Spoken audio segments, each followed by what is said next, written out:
Welcome to the kingdom. I'm Chris, and this is Good Enough Gaming.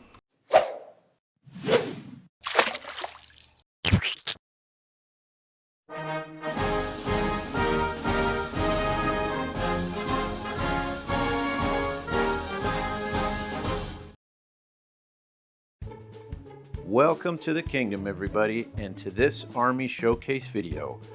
Just the other day, I finished painting up the very last model, and now my Starcraft-themed Zerg/Alien Hive army is complete. I've been working on this all throughout the summer. I actually would have been done a little bit earlier, except the weather has been very non-helpful, shall we say. I don't know what it is. It hasn't been very compatible. It's been too hot, it's been too humid, and I wasn't able to prime anything. And as you saw, if any of you watched some of the earlier painting videos I did, a lot of these guys had the fuzzy prime because I was so excited to get started painting that I didn't wait until better weather, and the priming didn't work very well. If you also remember, this was the first army that I tried to use slap chop because the models are very simple. There's not a ton of detail. And I wanted to test it out. Since I knew I was going to be painting lots and lots of little gribblies, I wanted to try out slap chop. Overall, I like it. I'm impressed. I don't think I'm going to make it my go-to. I'm still kind of old school. I like doing the layering and the blending. But I managed, for example, to paint all of these Zerglings in just a couple days by using slap chop. Now, I did get some comments that what I did wasn't quote-unquote true slap chop because I didn't dry brush a gray and then a white. Instead, I rattle can the black and then rattle can the white. That's fair enough. I mean, just like all of the painting styles, there's a more complicated version, a less complicated version. I wanted to go for a less complicated version because, remember, the channel's called Good Enough. We're not going for Golden Demon, trophy-winning, award-winning. We're going to see what can we do that makes it look good without taking so much time that we lose focus on it. And I am quite happy with the results here. So let's take a look at what we've got specifically. So right up front here, we've got our 10 banelings, or, whatever. I think I can't remember exactly what they're called in the Alien Hives. Spores, I think, or something like that. But it's really cool. They run in, they explode. They're a lot of fun. There's a bat rep that's already in the works. In fact, it should be coming out in a couple weeks if it hasn't already come out already by the time this video does. So I got the 10 banelings kind of as, not necessarily chaff, but I'll send them screaming towards the opponent, and they either waste time shooting at these little guys or they get to deal with a lot of explosions. Then next, 30 Zerglings. And as I counted the models, I think there's actually 32 or 33. I guess I got some extras. Oh, by the way, just another acknowledgement, gratitude to Siffy's Corner Labs, who printed up all of these and sent them in 3 waves. So those of you who've been watching the unboxing videos have got to see all the steps here. So let's get a close look at some of these guys. They weren't that difficult to paint, by the way. Slap chop was perfect for this. The models were nice and big. There wasn't too many areas where it was difficult to paint. Sometimes where the wings get down connecting to the body, that got a little tricky, but by and large, not too bad. So, got my basic troops there. Some banelings for throwaway chaff. Then my bulk of my basic troops, we've got the Zerglings. Then 1 squad of Corpser Roaches, which I can use as, shooter grunts or maybe upgrade to something a little more powerful. For these ones, I did a lighter brown. I dry brushed with a slightly different color. I think you'll see that in the video. I didn't do a video for everything because, as you see, most of them are all the same 3 colors.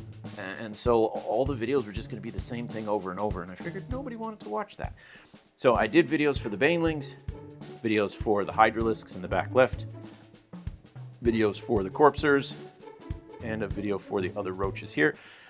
Everything else is just applying the same techniques and colors, just in a different scheme. So here's the next squad of just the plain old roaches.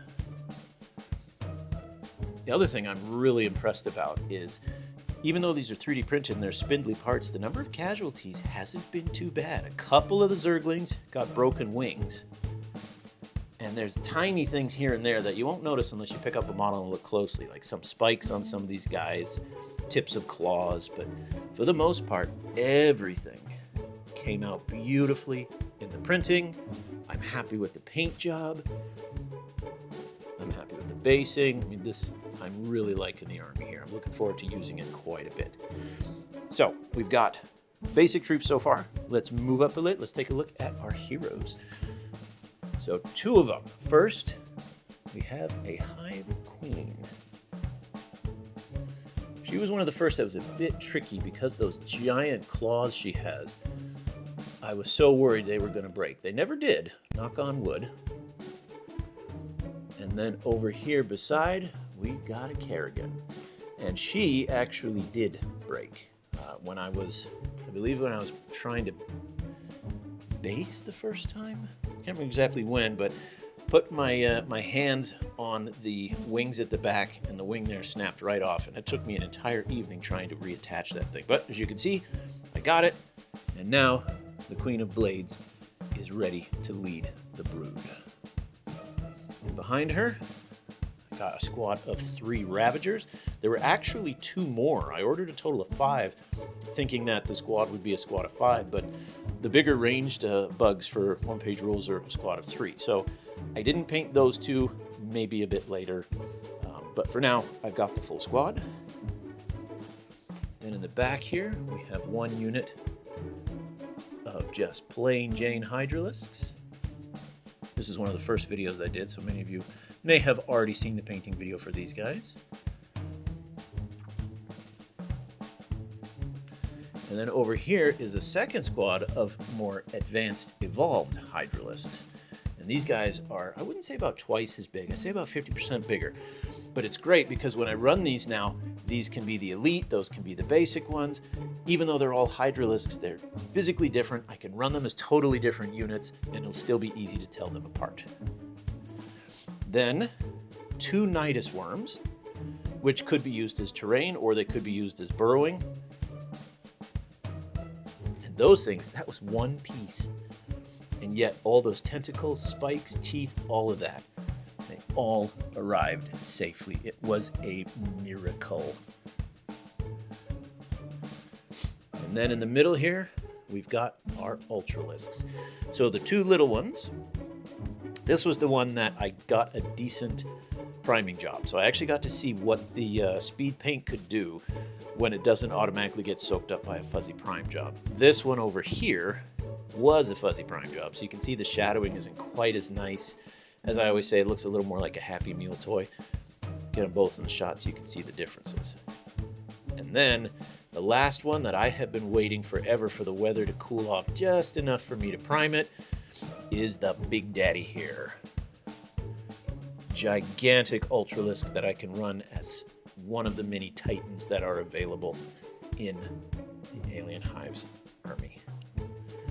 So, this was a lot of fun to paint. Thoroughly enjoyed painting it.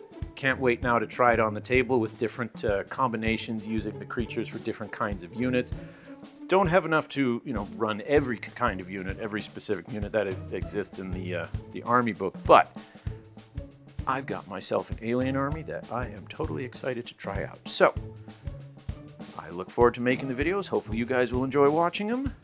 Put your comments and questions down below. There'll be a link to Siffy Corner Labs if you want to purchase some of the STL files that I used here. And until next time, keep your dice on the table. And hopefully you guys are all having the same success with your current army projects as I had with these. So I'll see you on the next one.